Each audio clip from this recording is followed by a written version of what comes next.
Welcome to the Listen Up podcast, where we explore hearing loss, communication, connections, and health. Hi, Dr. Mark Sims here. I host the Listen Up podcast, where I feature leaders in healthcare. Past guests include Dr. Drew Dundas and Dr. Rodney Perkins, both people who work for Earlens, and we have another great person who is working on that innovative technology. This episode is brought to you by Arizona Hearing Center. I help people to effectively treat their hearing loss so they can connect better with their family and friends and remain independent. The reason I'm so passionate about hearing loss is because I lost a brother twice. First to hearing loss from radiation to a brain tumor, and then again from complications from the brain tumor. I only care for ears. I'm the E of ENT. I've taken care of performed over 10,000 surgeries over the past 20 years and taken care of thousands of patients with hearing loss. I'm excited to have today Dr. Suzy Levy. She works for Earlens and helps develop the technology. She obtained her Bachelor's of Science at UCSD and received her PhD in biomedical engineering at Boston University. She's currently the Director of Professional Education for Clinical Research and Clinical Operations at Earlens. She's been there since the inception. We're excited to have her. We'll discuss some of the aspects of clinical hearing loss and treating hearing loss. If you want to get a hold of her and learn more about it, you can go to www.earlens.com. And for me, you can go to either www.listenuphearing.com about the book, or my clinical practice, www.azhear.com. Dr. Levy, we're excited to have you here. Thanks for coming on the show. I'm really pleased to be here. Thanks for inviting me. So, I know your background. We've met before, but can you tell people, how you ended up in biomedical engineering? What was your pathway to that? And then in hearing sciences, and then working on one of the most innovative hearing technologies around? Sure. Well, I was always really interested in physics and math in high school. When I went and I got into UC San Diego, they have a great bioengineering program, which I love the physiology aspect of it, and just the physiological systems and how they work, and how you can apply engineering principles to these organic structures. It was fascinating to me. And I decided I wanted to pursue graduate studies. I thought I'd like to pursue hearing because I was born actually deaf in one ear, and I have a maximal conductive hearing loss in my left ear, which means I'm effectively monaural. And Hear from one ear.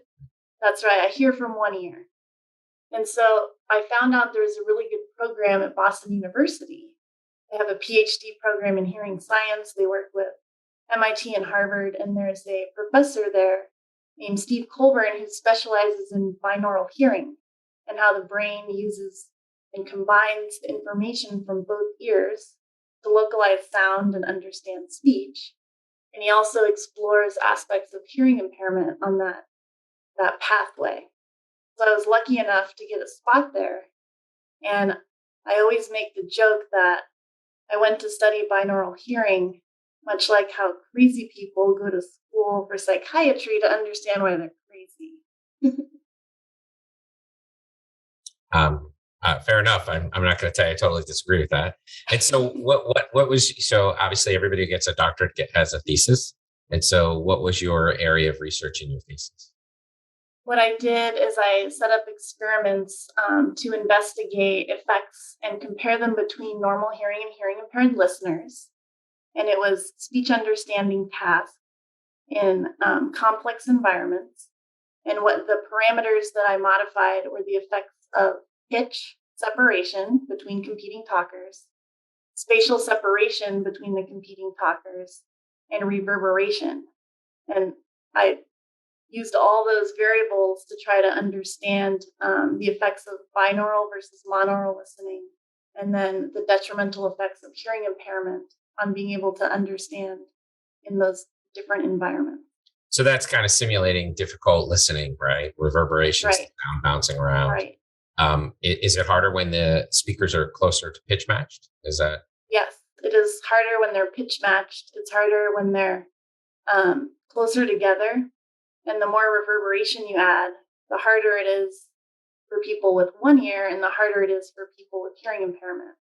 Because one of the key aspects of what your brain does when it processes sound from two ears is that there's multiple computational pathways that extract information at different spots.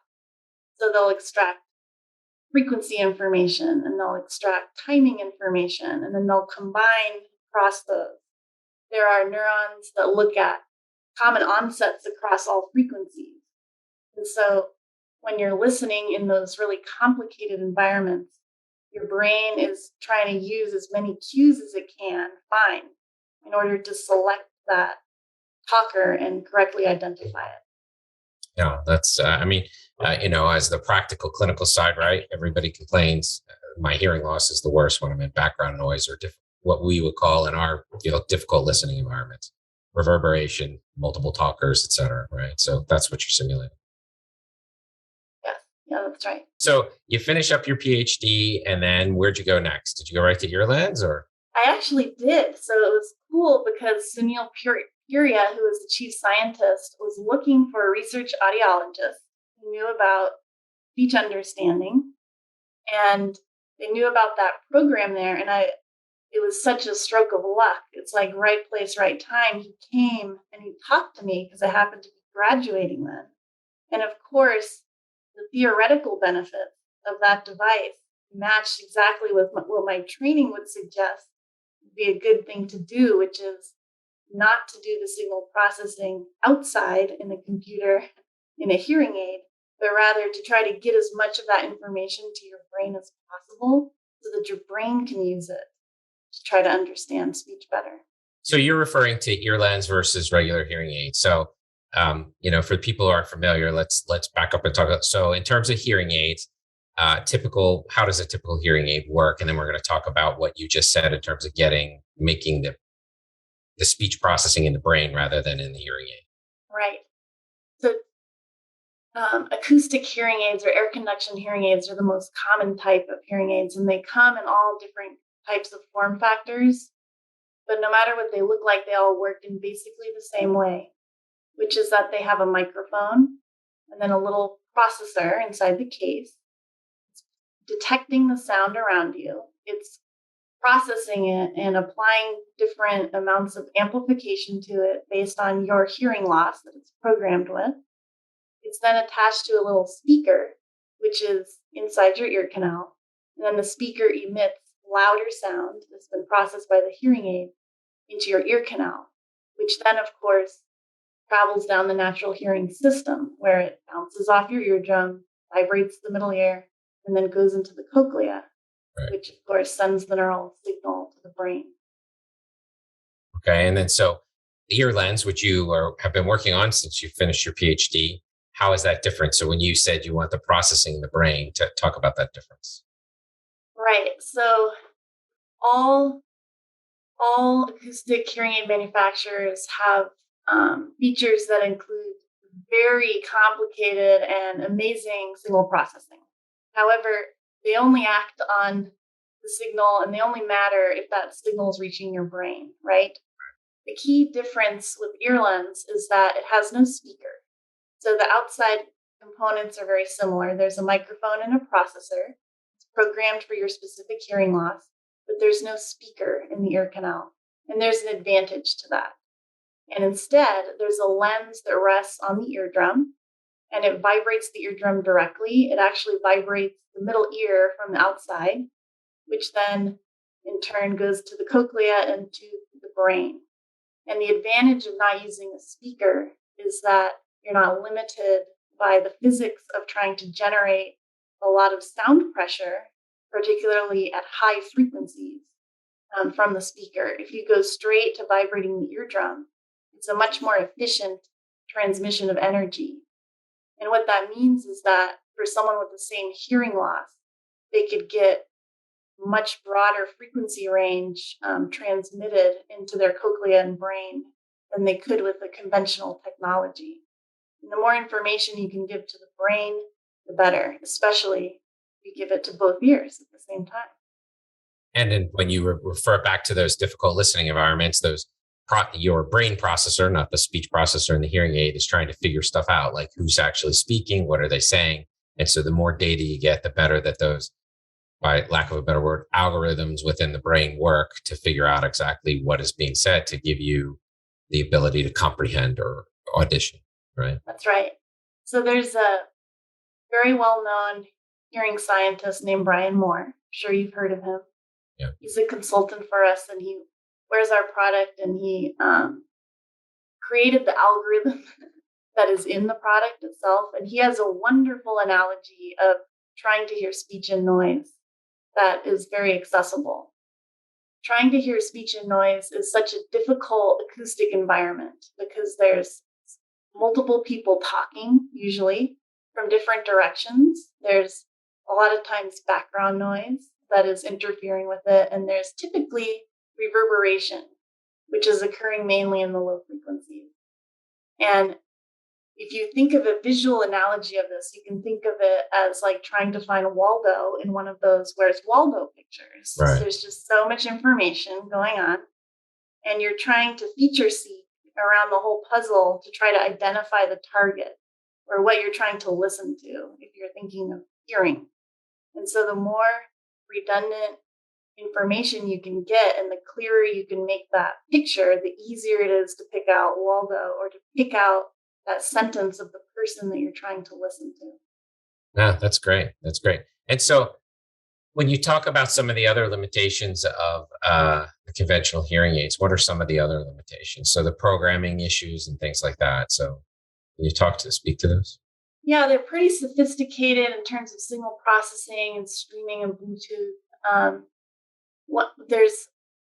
There's a couple ways that they work that provide challenges. One of them is that speaker. And what's interesting is that the speaker that is in the hearing aid is very similar across every single hearing aid brand. They all work kind of the same way. There's only a few manufacturers that actually make them. So that key piece of technology that delivers the sound is very similar across them. And in the stereophiles, people who love stereos, it's actually the piece that they're all concentrating on is the speaker in their stereo set, right? That's the one they really, they all want great receivers. People who are really into not stuff you get at Best Buy. I'm talking about the real high-end stereo people. It's always the speakers that they're concerned about because that's really what gives them that experience. Exactly. And so the engineers of those companies are constantly trying to find ways to make that speaker better and better and to extend and flatten the frequency response.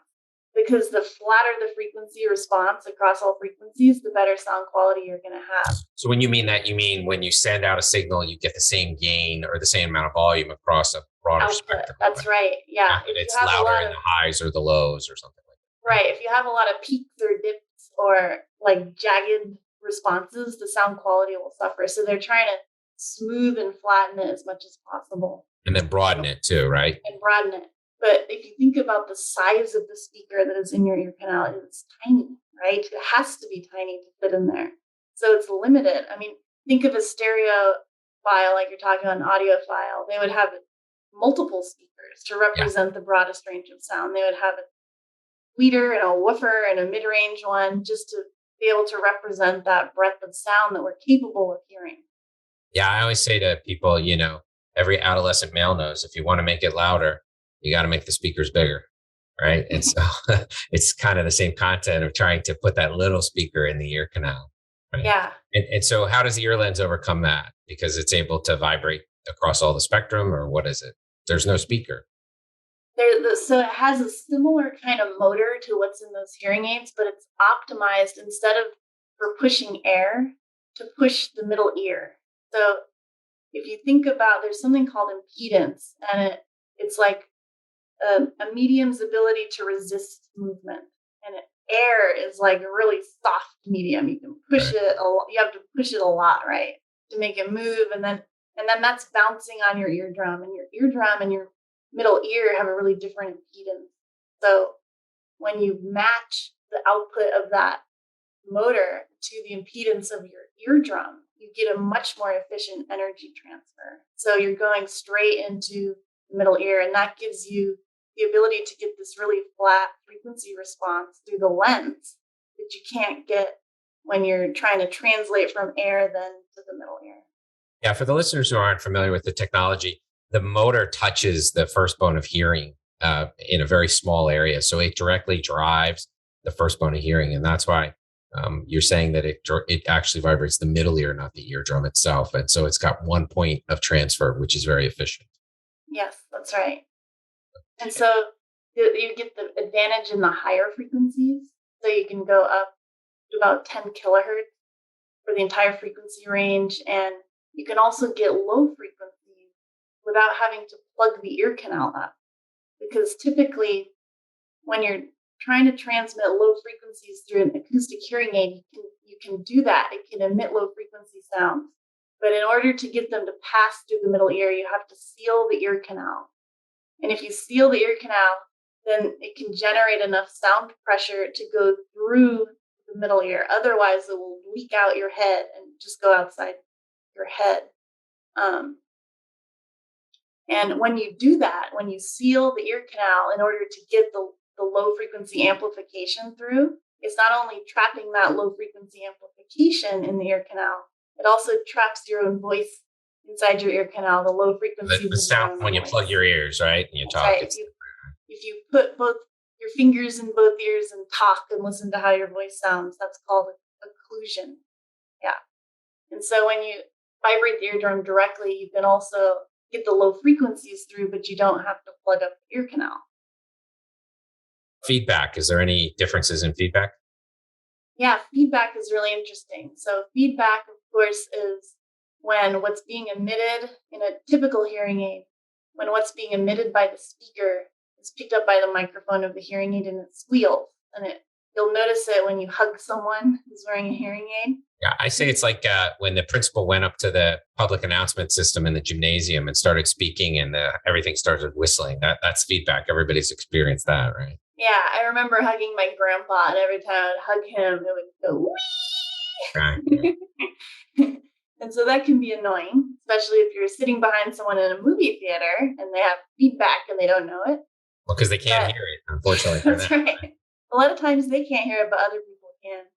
Right. And it can be embarrassing. So because there's no speaker, the Earlens device, of course, doesn't create that kind of feedback, but it creates a different kind of feedback, but it's much harder to get it because the feedback that Earlens makes actually comes when you drive the eardrum hard enough that the eardrum itself turns into a speaker and emits sound down the ear canal, and that gets picked up by the microphone. But you get a lot of gain margin before that happens. And by you mean gain margin, the ability to make it much louder than a regular hearing aid, right? That's right. So you're able to boost the sound up a lot more before that happens. But it's actually a really interesting kind of feedback because the eardrum, as Sunil, the chief scientist, said, is a lousy speaker. Okay. So it's inefficient at creating the feedback. That's an advantage for us. Right. So you can go even louder before you get that feedback, correct? That's right. No, that's great. And so you say that there's still a digital processing in the Earlens. So what does that do? I mean, if it helps the brain process better, what digital processing are you doing in the? So what you mean by that is the digital processing is the microphone picks it up and what it sends to the ear and in the Earlens via the lens. It does do some things to filter or what does. So what type of things? It does. Yeah. So we have similar kind of premium features that other devices have. And these features include things like noise reduction and directional microphones. Noise reduction is something that the DSP can the signal processor chip inside the hearing aid can sense if there's like a steady state noise, and it can try to turn that noise down relative to the speech. And that can help with comfort, particularly with comfort in noisy environments. People try to show that those features will help you in a restaurant, and they struggle to have any objective evidence other than listening effort. It improves your listening effort. But in terms of making you better able to hear in a noisier place, they're not great at that. They do still have benefits, though. And some people prefer a lot of noise reduction, and some people prefer none. And that's kind of an individual preference. Directional microphones, we also have those. So those you have two microphones on each processor, and they can compare the signal between the two to kind of aim the direction of the microphone in a certain direction. Like, for example, straight in front of you. If you're talking to someone straight in front of you, and it will attenuate sounds from behind you. And those types of things can also help you. But it just gets complicated because typically people are moving their heads around, and they don't know what your brain is thinking, so they're not pointing perfectly all the time, but they have very complex algorithms that do work well. One of the challenges with those is as soon as you get a little bit dust in that microphone, you lose your directionality. So there's a lot of times when some of these really advanced great features just aren't providing the kind of benefit that people really need. And so the benefit of audibility, of hearing more, turns out to be such a great feature because you're not dependent on those other things. It's just the key is to just get it into the brain in the first place, right? Yeah, I mean, people sometimes forget that device is worn on your side of your head, which, has sweat and oil and all of these things. It's a pretty hostile environment. I'm not sure people really realize how hostile it is. It's really hostile. They can get gummed up, and with any device, it's like people usually they start to decline, like from being plugged with wax, like the speaker gets plugged with wax. It happens gradually. They don't notice it. And by the time they come in to get it fixed, it's like basically not doing anything. And so because perception and sound memory is so hard to be objective about, it's totally subjective. There's like a memory trace issue with it. And so trying to just keep those devices functioning well, it's hard to do in the real world. Yeah, I tell patients they don't know what they're not hearing. So they're not very good at assessing what their loss is. They only know what they are hearing, right? Right. So, what things are you working on right now? Like what problems are you working on solving right now? We are working on implementing a couple new things to our algorithm. We're adjusting some of the knee points that control compression. Compression is what sort of controls the level of the amplification that you're giving for people with hearing impairment. So we figured out some things that we can take advantage of there. There's a really cool project that is not ready to be launched yet, but that our signal processing team is working on. It's a new DSP.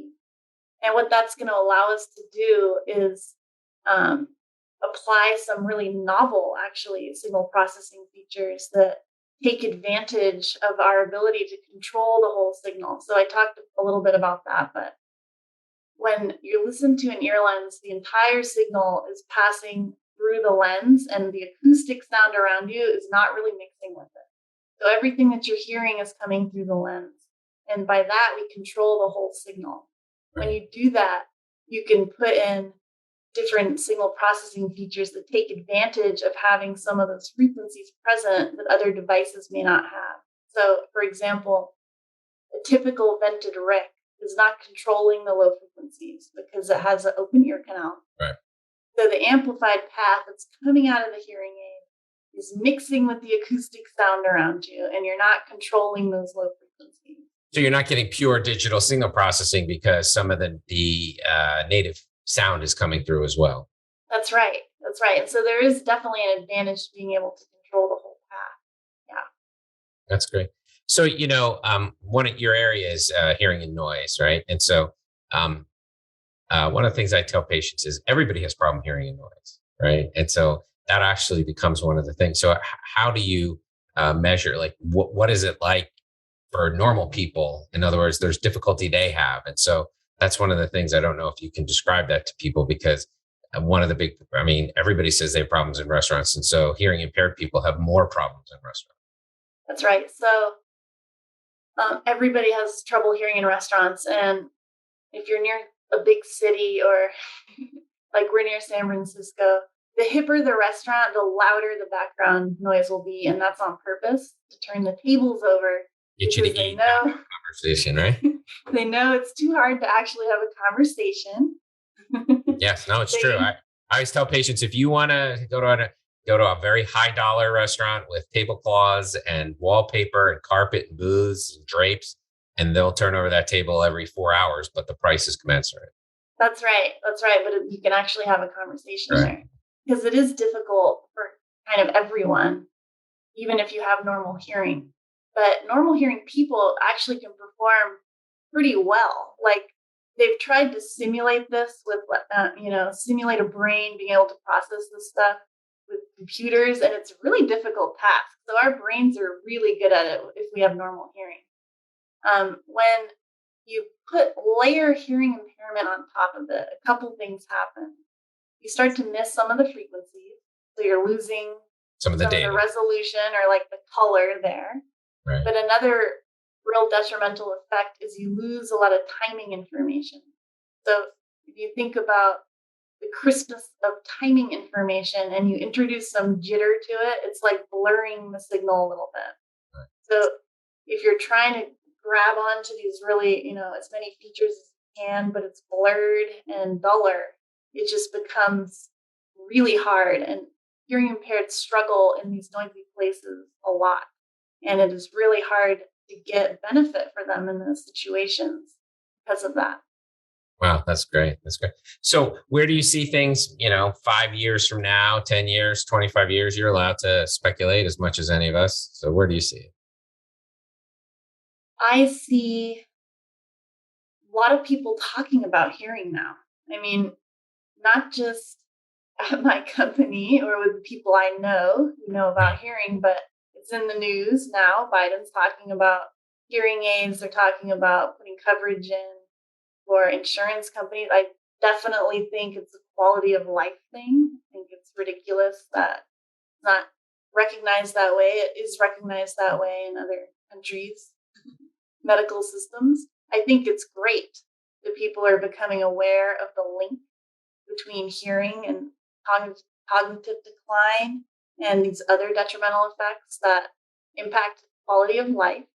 I think increased access to devices, all in all, is going to be good, because it's better to try and get your foot in the door. I mean, there's this, people always say in the industry, by the time you find out you have a hearing loss, people wait on average 7 years to treat it. 7 years. So think of that cognitive decline data. The sooner you can inch people toward trying to treat that hearing loss, the better, however they try. And my personal opinion, I'm a self-proclaimed Kool-Aid drinker of Earlens. I'm not ashamed of it. But I think the more access people have to acoustic devices, the more people are going to realize that there's something better out there, Well, I mean, I think people would be hard pressed to say the more information you get, the better. Right. The question I always ask people, Suzy, is who would you thank? Who are the, to get you here? Who are the people you would thank? I would thank my parents, of course, for being so nice. I would, as far Not as everybody does, by the way, just to let you know. Not everybody does. So.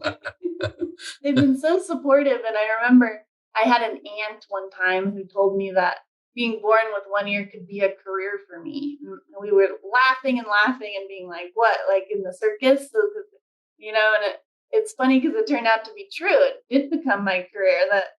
So that's funny how that turned out. It's nice that they're lighthearted about it too, right? Yeah. Rather than somber and sad, right? That's right. But I would thank Rodney Perkins, because I've been working with him for 11 years.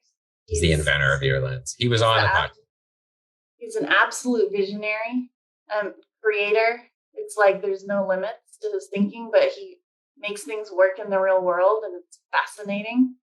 And I would, I'm just so grateful for all the people that I've met that worked so hard to do this. I mean, this has been the bulk of my career, and it's so fascinating to me. I feel like the luckiest person to get to work on this project, and I'm just fingers crossed, counting my blessings. I get to and it's come a great long way, I have to say. I mean, I've been involved with it for several years, and you guys are making leaps and bounds in terms of your innovation, which is excellent. Yeah, thank you. And so the other question I asked you, what's your favorite sound? Because we are in the sound business. My favorite sound, well, I would have to pick music. I like to sing a lot, but not like in a professionally trained way. More in like a karaoke or singing in the car kind of way. So I love to like a song that you can belt out and sing loudly. And I'm really fortunate that my kids like it too. So we all get to sing together. That's good. That's good. Yeah. You should Rather do. than saying, "Shut up, mom." You know? What is that? Car drive karaoke. Yeah. I should do that. So. Well, this has been great. I appreciate very much you sharing the stuff about Earlens. Suzy, if people wanted to get a hold of you, how could they get a hold of you? They could email me at Suzanne Levy at earlens.com. SUZANNE.LEVY at Earlens. And I would be happy to answer any questions people have. That's great. That's great. Well, we've had Dr. Suzy Levy. She is, I want to make sure, because your title is, you are the Director of Professional Education for Clinical Research and Clinical Operations. That's a lot at Earlens. So you're wearing multiple hats. And it's been great for her to share with us about hearing in noise and Earlens and how it's different and how it can help people to hear better. Thank you very much for coming on. Thank you so much for having me. My pleasure. Thanks again. Thanks for tuning in to the Listen Up podcast. We'll see you again next time, and be sure to click subscribe to get updates on future episodes.